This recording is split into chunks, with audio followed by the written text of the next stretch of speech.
Bonjour Florent et toute l'équipe de Reportage VIP, ici Jérôme en direct depuis la Côte d'Azur. Voici un nouveau reportage.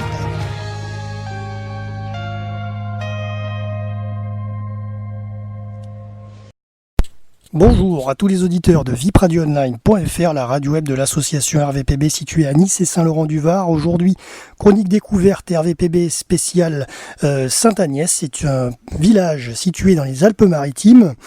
Et on parlera également en deuxième partie dans cette chronique du fort de Sainte-Agnès, qui est un ouvrage militaire qui maintenant appartient à la mairie de Sainte-Agnès, à la commune, et c'était un ouvrage donc militaire très important, mais je vais vous en parler tout à l'heure. Donc dans un premier temps, Sainte-Agnès, donc située en région Provence-Alpes-Côte d'Azur bien sûr, située donc dans les départements des Alpes-Maritimes, dans le canton de Menton. Il y a à peu près 1170 habitants sur la commune. Donc Sainte-Agnès, ses habitants sont appelés les Agnésois.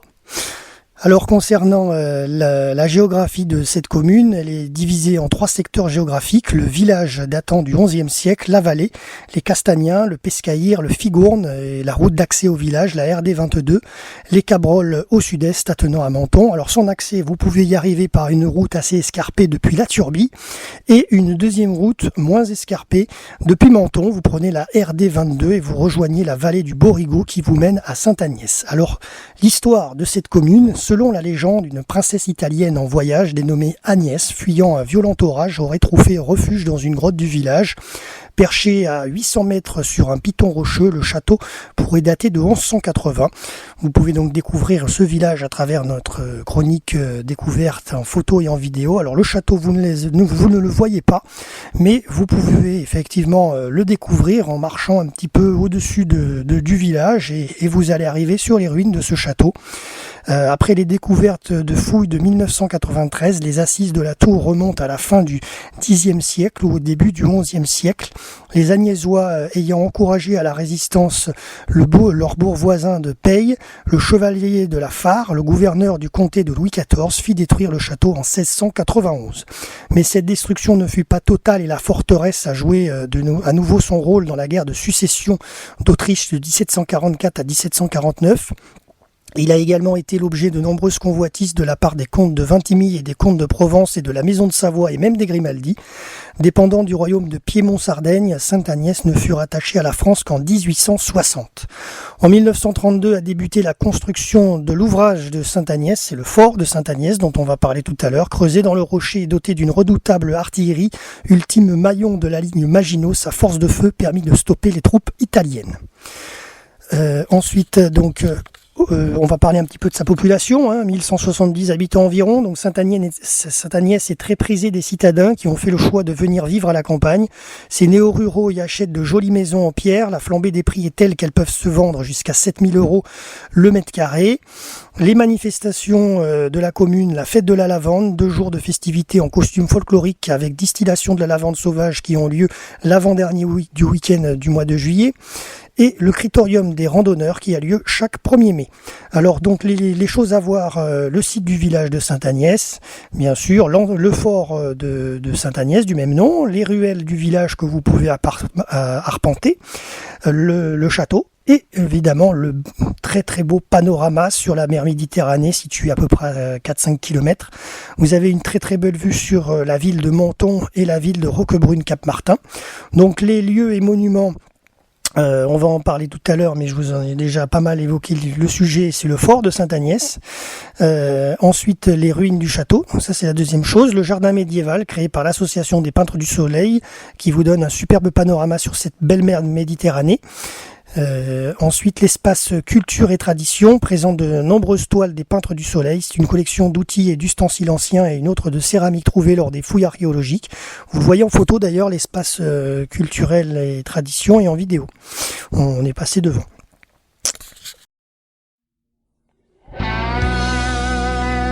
D'où je viens,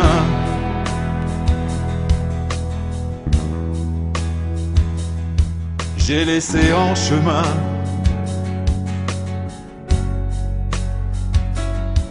mes matins d'enfance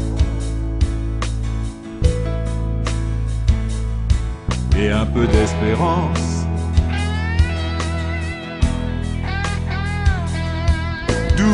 je viens.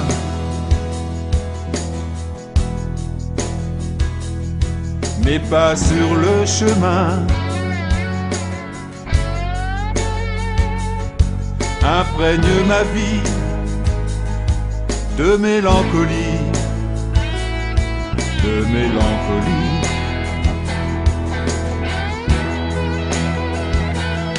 Et pourtant,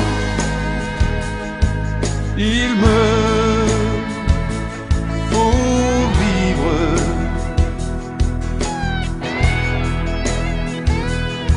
Et mes pas m'emmènent sur l'autre rive. Seul,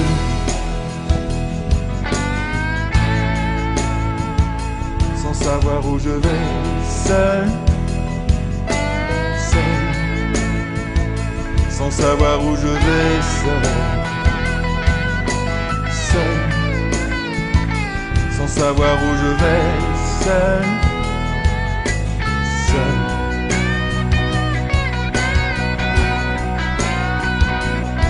D'où je viens,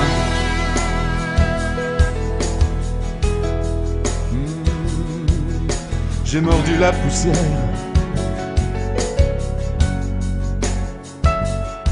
et vu tant de misère.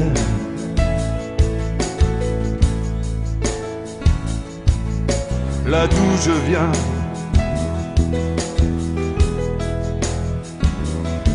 d'où je viens,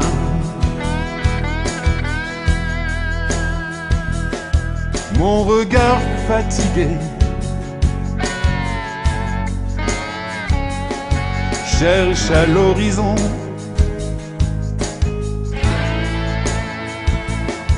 des contrées oubliées.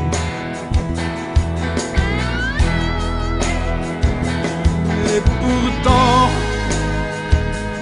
il me faut vivre.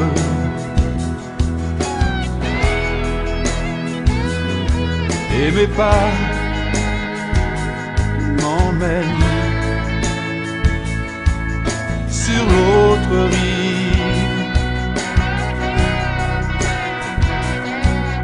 Seul,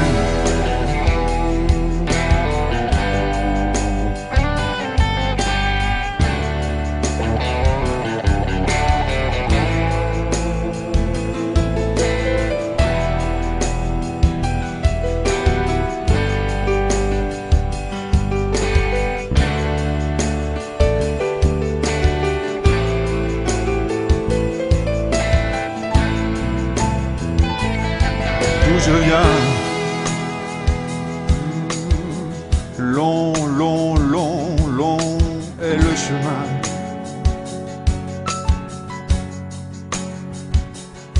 Et la peur au ventre, sans me retourner.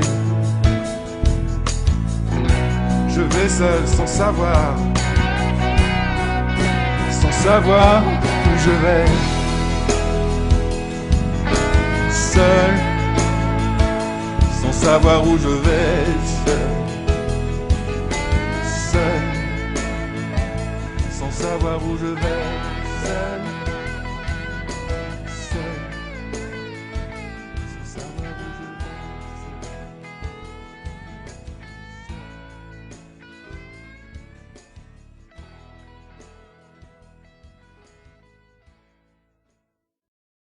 Alors parlons maintenant de cet ouvrage de Sainte-Agnès, donc le fort, qui est composé de 4 blocs. Alors cet ouvrage est un ouvrage fortifié de la ligne Maginot-Alpine, situé donc sur cette commune, dans le département des Alpes-Maritimes. Au niveau de son histoire, l'ouvrage a été construit de 1931 à 1934 sur une colline située au sud du village.